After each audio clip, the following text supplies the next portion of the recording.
Well, see, everywhere I went, there was Illini. I mean, somebody in the crowd yelling ILL. Just hearing that just, made me feel like, wow, I'm really about to go home and be able to play in front of an incredible crowd, incredible fan base. And, I mean, it just means so much.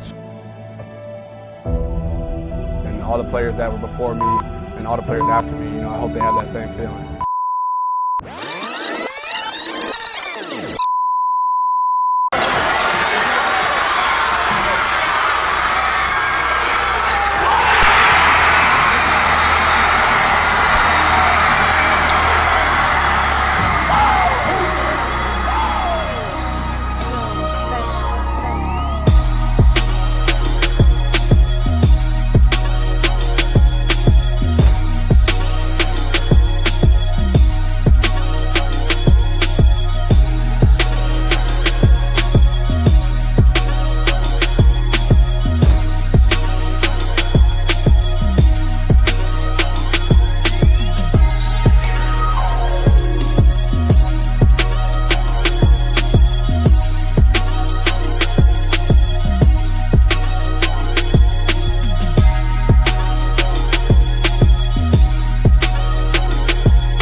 I care about these guys a lot. This is my last year.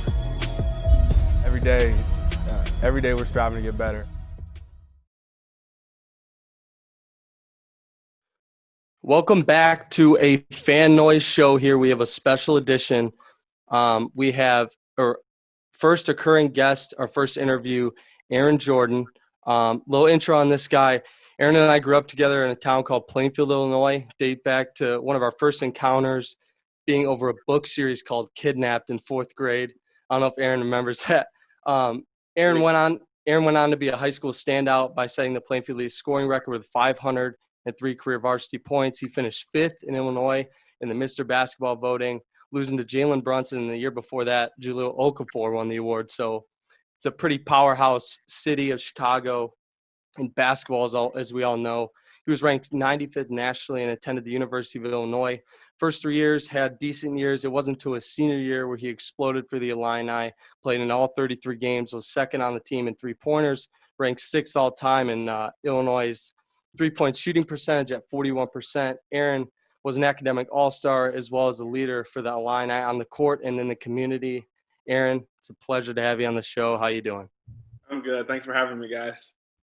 No problem. So first, Aaron, I wanted to discuss kind of how you were introduced to basketball in a young age, and if you could walk us through like kind of your influences and just how you started to get in the game and get involved. Yeah, actually, my sister was the first one to play basketball. Something we don't speak about because she wasn't really that good. And so I kind of tried almost everything that she did. And so she was out there playing, and then I know my dad just was like, okay, well, we're going to try everything. So I tried a little bit of everything, and kind of basketball was the one that stuck.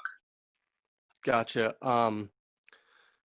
So, yeah, let's talk about your family here. So how many siblings and growing up, like you said, your sister, was there any other like influences? Like what was your dad's influence on you in the game of basketball? Yeah, it was really big from all of them, but my dad especially. Just because he was in the gym with me all the time. Like literally, you saw me in the gym, he was there. I mean, he had a big impact on it. He still does to this day. I appreciate him for that because it's made me into the person I am now. And, I couldn't be happier with that. Yeah, Nate, I remember I used to have a lifetime membership, and Aaron had a lifetime membership. And the joke around like our middle school and high school was this dude never left the gym. Like everybody at Lifetime knew him. Everyone knew his dad because he would sit on the court and just scream at Aaron the entire time. Yeah, let's get a little more into your dad, Aaron, and his presence in the building. Can you talk about that for a little bit? Yeah, I mean, everybody knew who he was because he was the loudest always. I Mm-hmm. mean, you remember that. I mean, he was even loud at football games, and I didn't play football.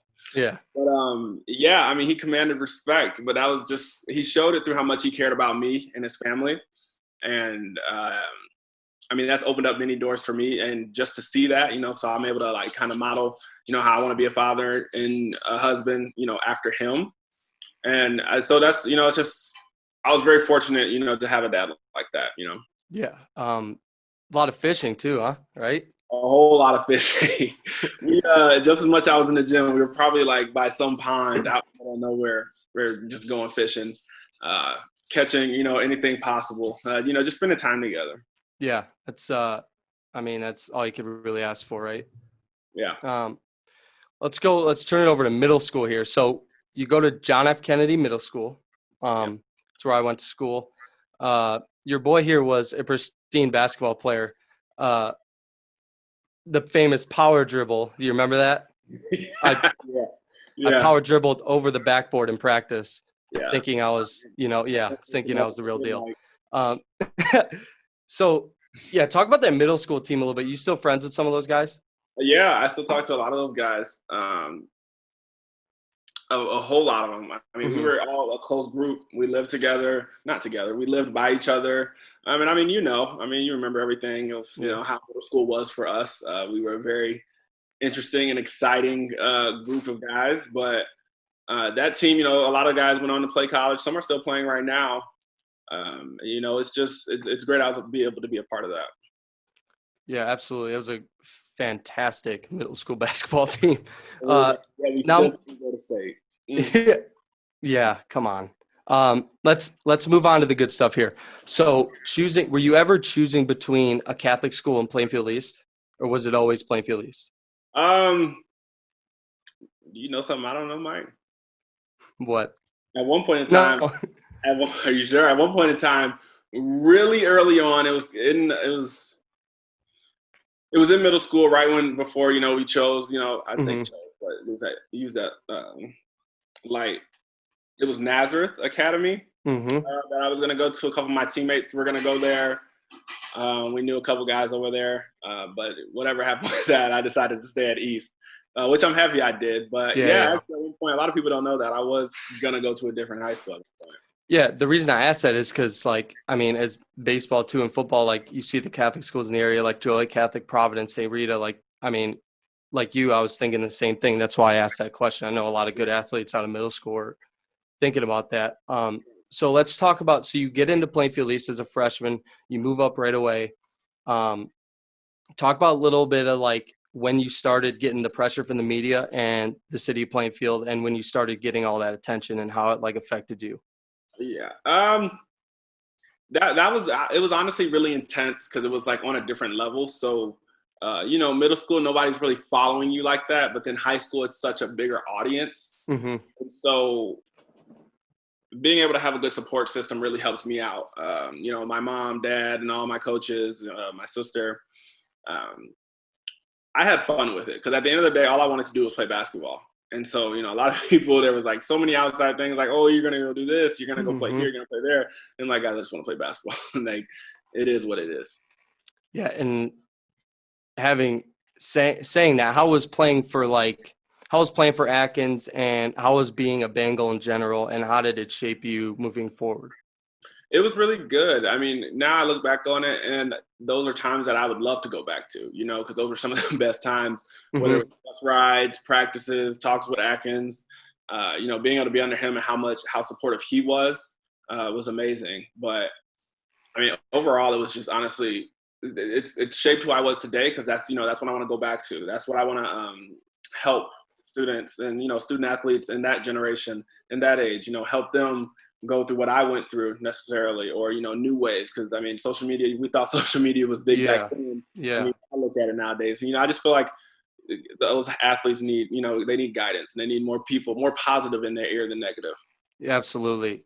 And yeah, you hit the nail on the head. Social media is just it's exploding right now, and you saying let's go back to now, if you were in high school, I mean, I can't imagine what these kids are facing now. Little quick question. Talk about the number 23 and why you chose that. Okay, 23 was something that just always stuck with me. I mean, you can say my dad introduced, Michael Jordan to me at a young age. I don't really recall, considering my mom was the one who named me. I tried to change it in college, and Jordan Reed. Yep.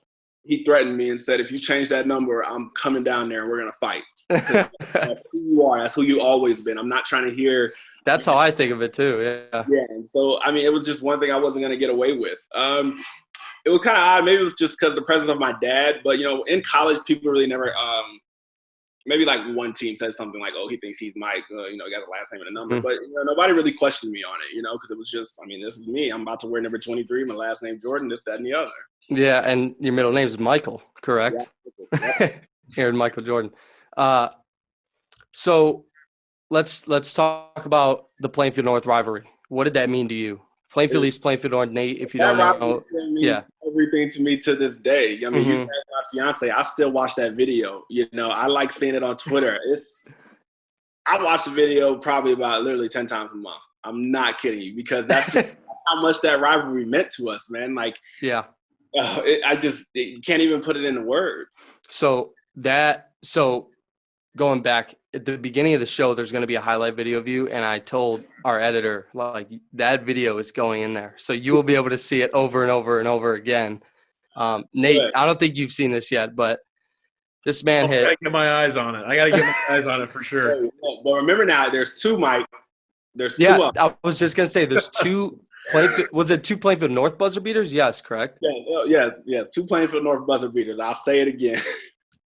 It was unbelievable. And I was kind of heading the student section with a kid named Maher Kawash. And, I mean, I like doing the student section in basketball because I didn't get to do it in football. And it was an absolute blast inside because of the noise. And you could hear the other fans like 10 feet away.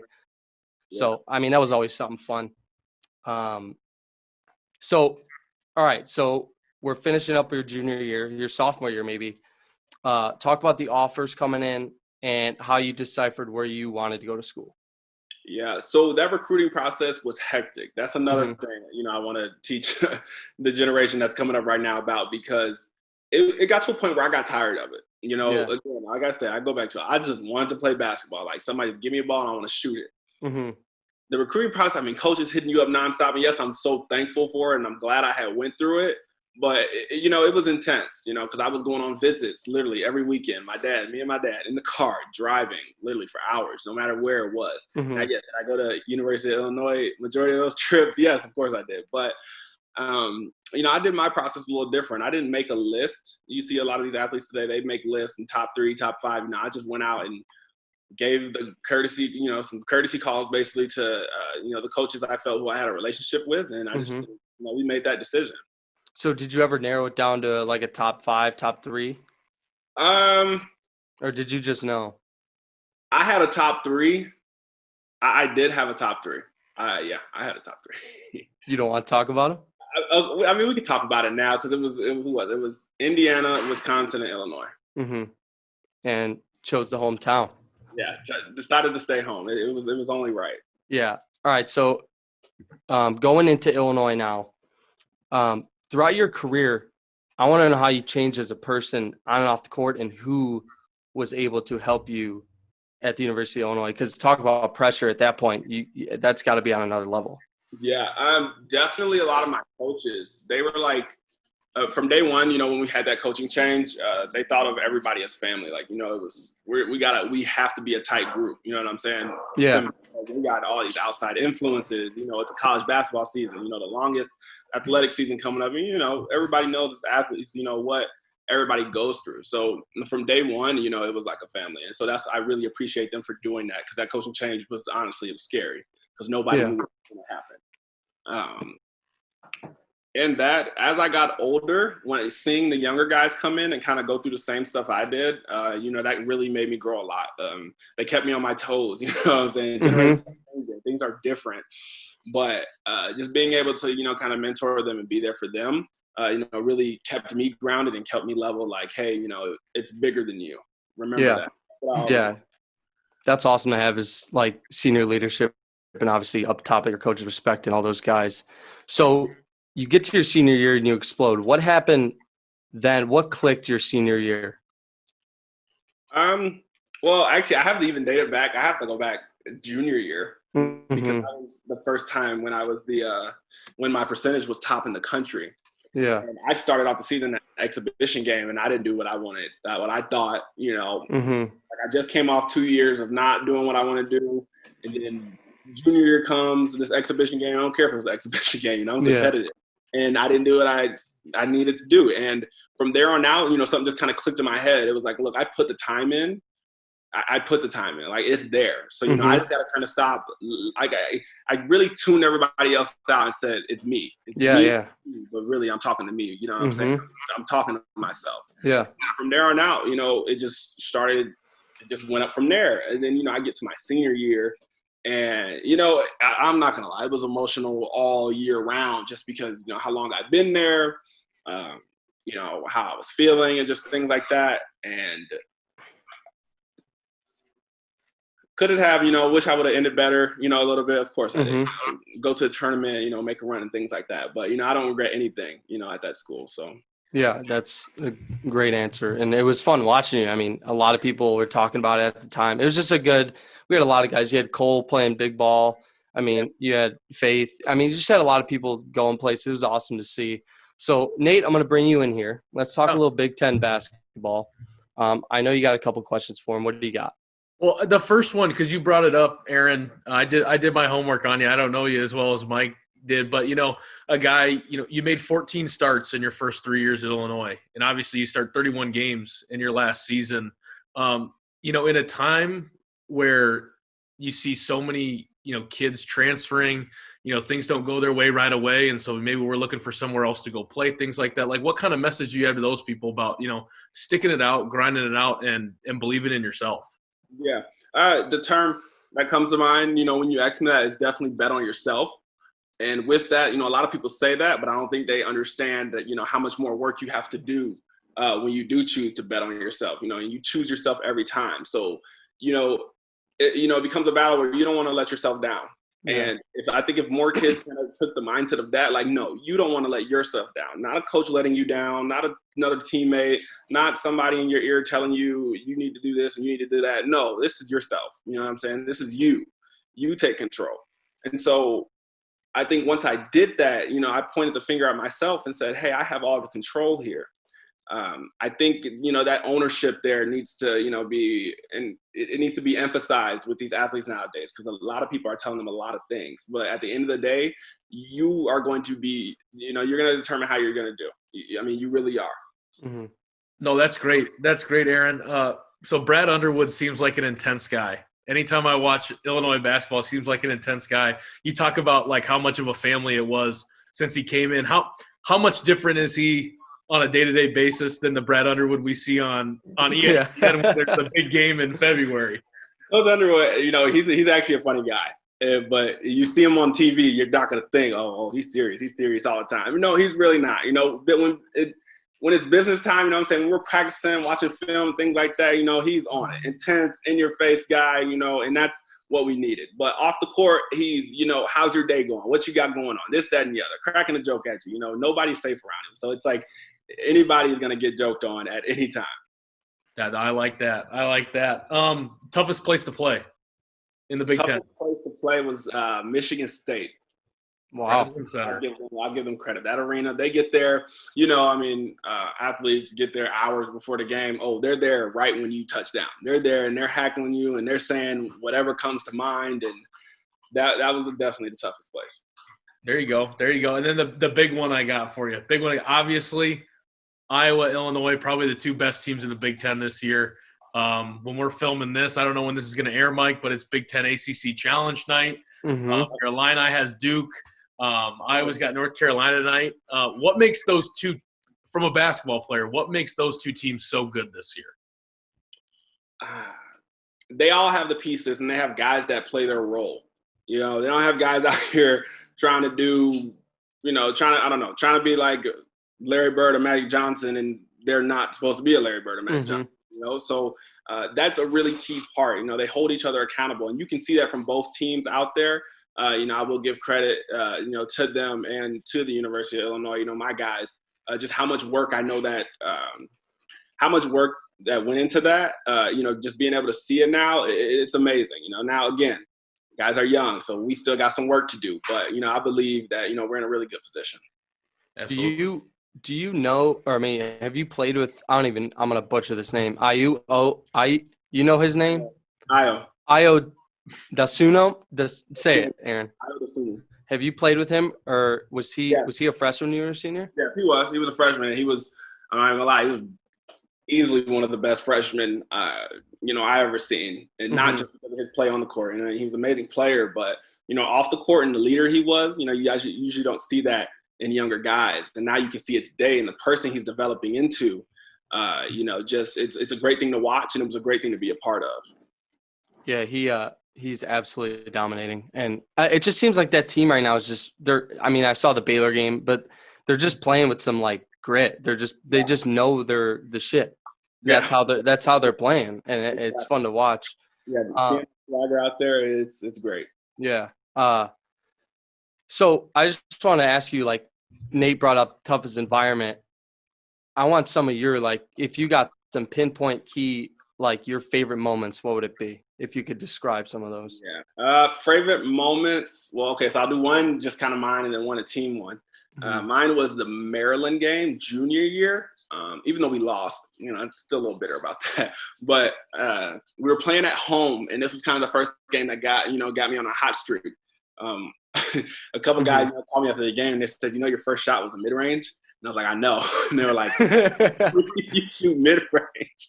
That lost game that a lot of guys need to, use more. But, I shot a mid-range and went in. If Nara and I know, it's 3.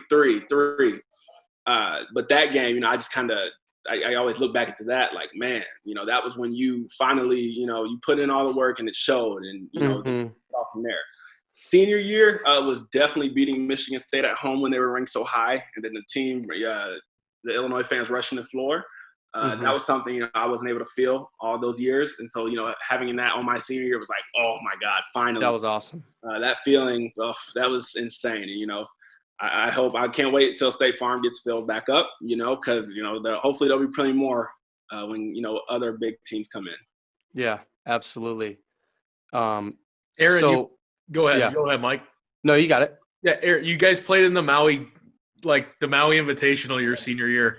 Yeah. Is it cool as it looks on TV when I'm like sitting watching at 2:00 in the afternoon in November? I mean, that gym, it's this nice, small, compact gym. And so, like, it's hot, it's hot. But you're in there, you're playing your hardest. You're running off the adrenaline. Our fans, we ride deep. A lot of guys, a lot of teams in their schools go, out there to that tournament. But, Illinois showed out. So it was just as loud. That's sweet. Shout out to everybody, shout out to Illini Nation. Yeah, that's a perfect segue. So you used to post a lot of time about how passionate Illinois fans and how good they were to you. Do you have any stories, or why do you feel the need to talk about them all the time? Because honestly, they are like a big reason, a part of the reason why I stayed and I didn't transfer when I had that coaching change, because I knew there was a fan base out there that cared about their basketball. They cared about their sports and their athletes and things like that. And just the amount of support that they had showed I knew it was going to one day pay off, you have the naysayers, but Illini Nation always shines bigger than that. You could have a bad game on Twitter. Here comes Illini Nation here to, correct anybody. That support through, all their programs and all the other sports as well, seeing them, telling me their stories. They'll be like, oh, I was a fan, or I was on campus back in 75 or, 62, older fans being able to, be a part of that and hear their stories is something that, it's not interchangeable. You can't get that back. That's awesome. I wish we would have had that at Old Oakland, Nate. Oh my gosh. I tell you what, there's that one guy that showed up for alumni day every year. I actually want to ask this question. Did you ever get to meet Lovey Smith? Oh yeah, a couple times, always. How was he? A very down-to-earth guy. Seeing him, because of course, when we were younger, we watched him on TV, coaching the Bears. So being able to see him in person was like, whoa, at first. It's crazy, yeah. he was eating with his team. You always see him around. He'd ask you how you were doing. Just have a little conversation. So it was really good. That's awesome. I am a huge Lovey advocate. They fired him after going 10-6, Nate. But I know. Now look where we're at now. Yeah. So wrapping up the show here, I just want to get I want to know, let the FanNoise faithful know what you're up to. I know you're getting married soon. Congratulations, Aaron. Yeah. What are you doing as far as work, and what are you doing planning for anything for Illinois? Anything you want to say? Yeah. So, right now I am working to be a teacher. So again, getting into that process of, being able to give back and help out the athletes back in that age group. And that's pretty much what I'm doing right now. So, I'm building my resume, talking to a lot of people. I'm substituting, so being in the classroom, kind of getting the ins and outs of, the education system out here and things like that. And that's really where I am right now. That's pretty much my main focus, considering I'm done, with school and basketball is done. I just get to yell at the TV on nights like this when my guys are on. So, I can't wait for that. It's going to be a big matchup tonight. I'm excited. What do you got score prediction tonight? Oh my God. See, you're like the second person to ask me that. And I've never done a score prediction. Well, perfect time. I was playing. I was just like, look, we just got to score more points than them. You know what I'm saying? Yeah. But I haven't even kept up with Duke. So it's like, I'll go 96-87 Illinois. There you go. Mark it down. Nate, do you have any final remarks for Aaron? Yeah, Aaron, we'll cut this out if you're wrong. But why was Illinois so good tonight? What did they do to win? We'll look pretty good if they won. Oh, so you're asking me that? Yeah. They won. They already won. So what they do well tonight? Yeah, what they'll do well tonight is, honestly, it'll start with defense. We'll get stops and make those extra plays. That's a big thing. I know those guys are coming off a loss, and so they're hungry. They're like, we want to play. That the game in between this one got canceled, so I know guys are hungry. So I'll just say it's really out toughening the other opponent. You know what I'm saying? Playing with that heart and that passion that we have. Sticking to the game plan. That's what we're gonna go back and say. A lot of good performances from a lot of people. People are gonna have to step up. It's a big time game against a great team. You know what I'm saying? So everybody has to be on board, and that's what's gonna happen tonight. And the same thing is going to happen when we play Iowa, just to let you know. Oh, gosh. Luka Garza shutdown? Oh, hey. That's a battle down there between him and Kofi. That's going to be a battle down there. Man, that's insane. That's going to be awesome. Aaron, it's been an absolute pleasure. You are our first interview. We have a couple more lined up here. We're getting FanNoise rolling.